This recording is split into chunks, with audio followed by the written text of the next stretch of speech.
Eu tenho alguns clientes nesse caso que inclusive a gente conseguiu recuperar a renda anterior, mas tem que entrar com ação. Porque o INSS, nossa, tem um cliente meu que foi emblemático. Ele estava aposentado assim, acho que há 9 anos, teve aposentadoria cancelada.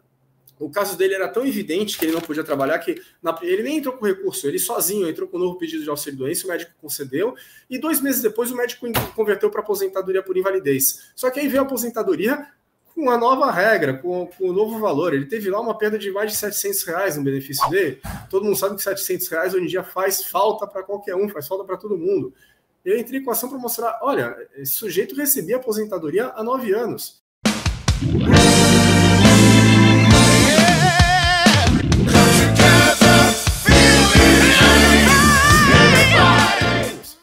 Ele ficou sem receber durante 2 meses, entrou com um pedido, voltou a receber. É o mesmo problema, não mudou nada, não tem que ser a nova lei, não tem que aplicar um novo cálculo. Então, o juiz determinou a correção do salário dele, ele voltou a receber o valor anterior, inclusive vai receber os atrasados. Se for o exemplo de alguns que tivemos alguns anos atrás, pelo amor de Deus, tomara que saia logo, eu espero que o presidente Lula tenha feito uma boa escolha, não só no interino, quanto o presidente definitivo, que vai depender dele, inclusive, a eficácia da Operação Pentino, em que frente que ele vai atuar, se ele vai fazer que nem a presidência anterior, lançar mutirões de reavaliações para cancelar o benefício de todo mundo, milhares de benefícios a cada convocação, uma fase nova da Operação Pente Fino a cada 4, 5, 6 meses, ou se ele vai dar uma freada nisso, né? Se ele vai respeitar o direito dos segurados. Realmente não tenho conhecimento do currículo desse homem para falar sobre o trabalho dele. Eu só tenho, como eu disse, esperanças. Vai estar aqui, doutor. Aquela pergunta que o Douglas tinha colocado, tem uma segunda, ele faz essa pergunta e ele pergunta aqui se ele entra nesse período de decadência. Não, ele não recebeu auxílio-doença, não. Eu entendo que não. O auxílio-doença é um benefício de caráter temporário. Ele é pago temporariamente, então ele pode ser reavaliado a qualquer momento.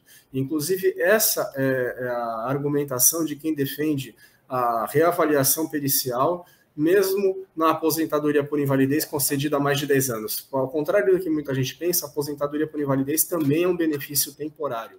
Ele é pago enquanto perdurar a incapacidade definitiva do segurado. Mas, então, mais especificamente no caso do ouvinte que fez a pergunta, ele não entra na decadência, infelizmente.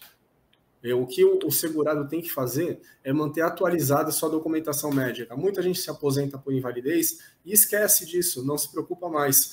Mas lembrem-se, se está aposentado por invalidez e ainda continua incapacitado, certamente ainda está doente. Então não pode deixar de ver o médico. Sempre que estiver no médico, pede um laudo para ele. Sempre que consultar o seu médico, pede para o médico emitir um laudo atestando a incapacidade e guarda com você em sua casa. Aí o médico vai falar, ué, mas você já está aposentado, não precisa mais. Você fala, doutor, precisa sim, eu posso ser chamado a qualquer hora.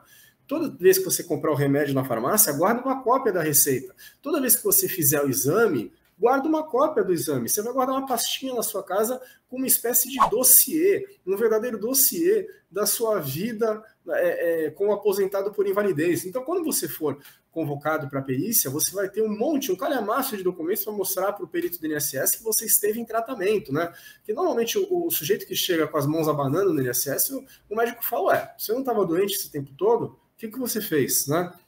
E se deixar para conseguir um laudo de última hora, corre o risco de não conseguir, aí tem que procurar um médico em caráter emergencial na rede do SUS e obter um laudo que às vezes não é suficiente para fornecer todas as informações que o perito do INSS precisa.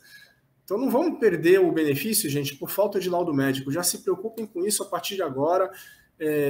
O médico com quem você sempre se tratou é o melhor especialista para emitir o laudo. Lembrem que o laudo deve conter não só o código CID da doença, os sintomas que a doença causa no organismo, os medicamentos dos quais o segurado faz uso, né, os remédios, os efeitos colaterais desses remédios, as reações adversas, o histórico desse paciente, desde quando que ele está em tratamento, a evolução dele, o que aconteceu, quando ele se tornou incapacitado, e principalmente o fato dele estar incapacitado, dele não poder trabalhar.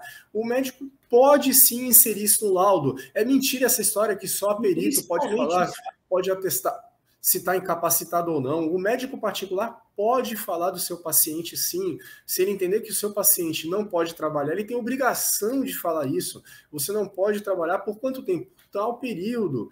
Sob pena de prejudicar esse segurado. Imagine o segurado ser convocado para o trabalho sem estar em condições. Isso pode piorar muito a saúde dele.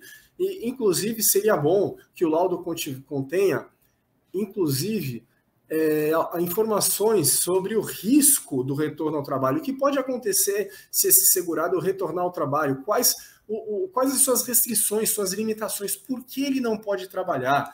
Por exemplo, o segurado que tem epilepsia não pode dirigir. Imagina se ele sofre uma convulsão no volante. Ele não pode conduzir máquinas perigosas. Imagina se ele está no alto forno, na caldeiraria da Uzi Minas e tem um ataque epiléptico. Ele pode causar a morte de alguém. Ele não pode trabalhar em alturas, em andames, operando um guindaste, por exemplo. O sujeito que é portador de alguma doença psiquiátrica grave, alguma espécie de psicose, também não pode operar máquinas de grande porte ou perigosas. Existem inúmeras restrições. O pedreiro trabalha na construção civil, carregando o carrinho com cimento, com tijolo. Se ele tem hérnia de disco, ele não pode trabalhar, não pode exercer sua função, sob pena de danificar ainda mais a sua coluna. Seria bom que o médico colocasse isso também no laudo.